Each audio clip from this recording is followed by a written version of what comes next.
What kind of crime could possibly justify a punishment so gruesome that it left the condemned twisted, shattered, and displayed like a grotesque warning to all who passed?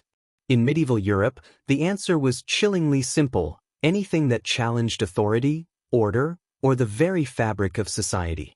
Known as the breaking wheel, or Rädern in German-speaking regions, this method of execution was not merely a punishment, it was a spectacle of annihilation.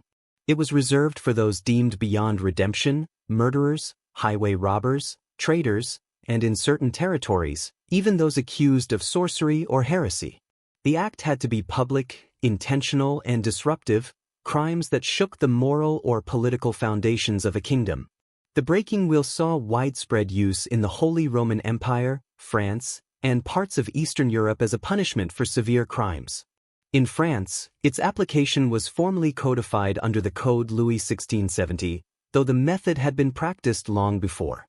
While some accounts suggest early instances of the wheel's use, including a disputed 9th century reference to King Charles the Bald, the earliest definitive legal records appear in the 13th century.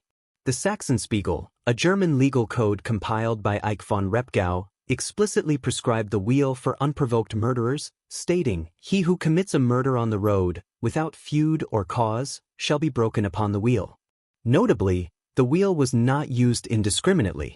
Medieval society was deeply hierarchical, and class determined not only privilege but also the manner of death. Nobles were usually spared the wheel, executed instead by sword or axe, a more honorable death. The wheel was for the common man, the peasant, the outsider, the one whose life was considered expendable. Historical court records from 16th century Saxony show that even petty crimes could lead to the wheel if the criminal was a repeat offender or had incited fear in the community. Serial thefts, multiple assaults, or arson during times of famine or war were sometimes enough. The punishment was also often applied with additional cruelty if the victim of the crime had social or political importance. This brutal justice was as much about deterrence as it was about punishment. The wheel was a slow, deliberate process meant to break more than just the body. It was designed to crush the soul, publicly, irrevocably. Dragged to the square. The final walk to the wheel. There was no quiet end for the condemned. Once sentenced to die by the wheel, the final journey began not with mercy, but with humiliation. Stripped of all dignity and rights, the prisoner was paraded through the streets, often barefoot, bloodied from prior beatings, and sometimes already half-naked. This was not just an execution, it was an act of public theater, staged to imprint fear into the collective conscience. In the Holy Roman Empire, this procession typically led from the city jail to a raised scaffold or execution site outside the town walls. Known as the Hochgericht, the High Court, these places were intentionally elevated, visible from afar, chosen so that the fate of the criminal could be witnessed by all. Church bells sometimes rang during the march, not for the soul of the condemned, but to alert townspeople of the spectacle about to unfold. Eyewitness records from 16th century Nuremberg and Frankfurt describe these processions in grim detail. The criminal was bound, sometimes forced to carry the wheel or a wooden cross as a final humiliation.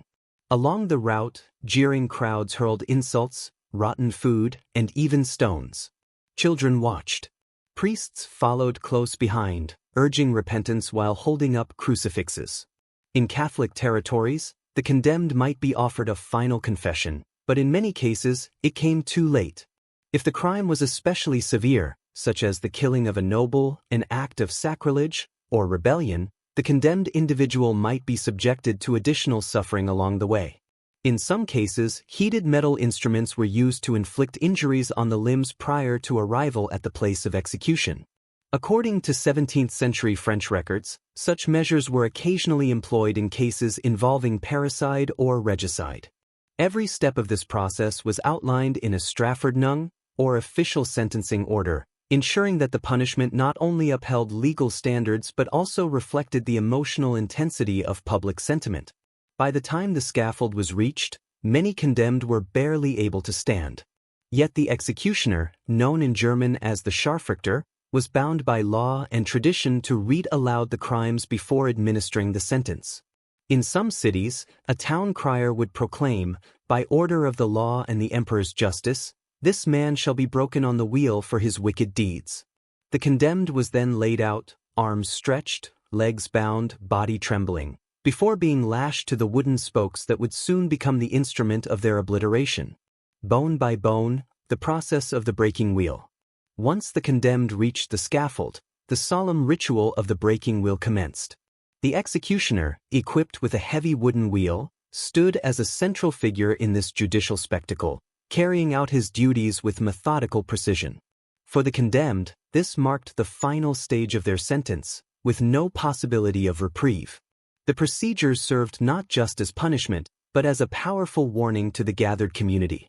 The breaking wheel itself was a substantial wooden apparatus, with thick spokes radiating from an iron hub.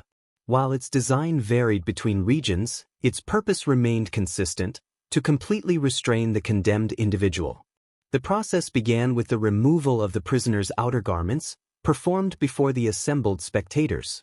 Their limbs were then secured to the wheel's spokes, typically bound with ropes, though in some documented cases fastened more firmly, ensuring they remained in position throughout the ordeal.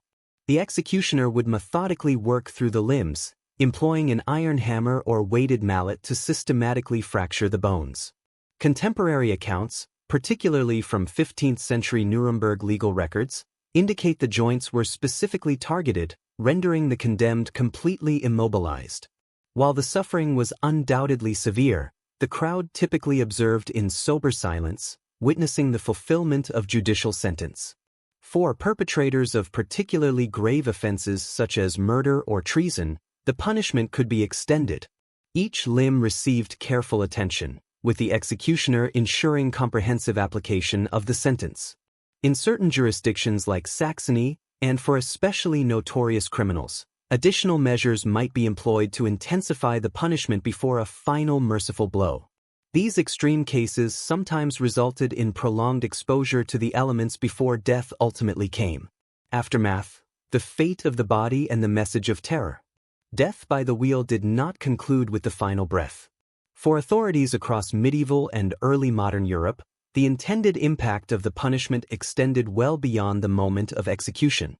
The remains, wounded, often difficult to recognize, were not interred with dignity but instead displayed publicly as a warning, serving as a grim tool of social control. Following the execution, the body was typically placed atop the same wheel, which was then secured to a tall pole or wooden frame positioned on the outskirts of town, commonly at a crossroads or near the town's designated gallows field, known in German as the Galgenberg or Gallows Hill.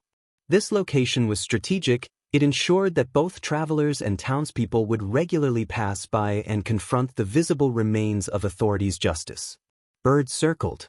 Exposure to the elements gradually erased what had once been a person. Records from 16th century Saxony and Bavaria describe instances where remains were left in view for weeks or even months, slowly rotting while still bound to the wheel. There was no shroud, no coffin, and no formal burial. In many Christian communities, this refusal of burial was considered not only a physical rejection but also a spiritual punishment, a final act of removal from both human society and divine grace. One of the most disturbing and widely cited accounts of this punishment was that of Christmann Jennepertinga, a German bandit and serial killer captured near Cologne in 1581. He was sentenced to death by the wheel, receiving the full series of prescribed blows as part of the punishment. What followed, however, was both unusual and deeply shocking. Jennepertinga survived, not merely for hours, but for 9 full days. Still bound to the wheel, exposed to the open air and denied food or water, he remained conscious and responsive throughout that time. Guards were stationed nearby to prevent anyone from offering help. His long endurance became a morbid show, recorded in documents of that time and later referenced by medical practitioners and historians as one of the most extreme examples of human survival under judicial suffering. Importantly, the refusal of burial was no mistake. It was a deliberate act of spiritual punishment. In the Christian worldview of the time, burial in holy ground was essential for the soul's redemption.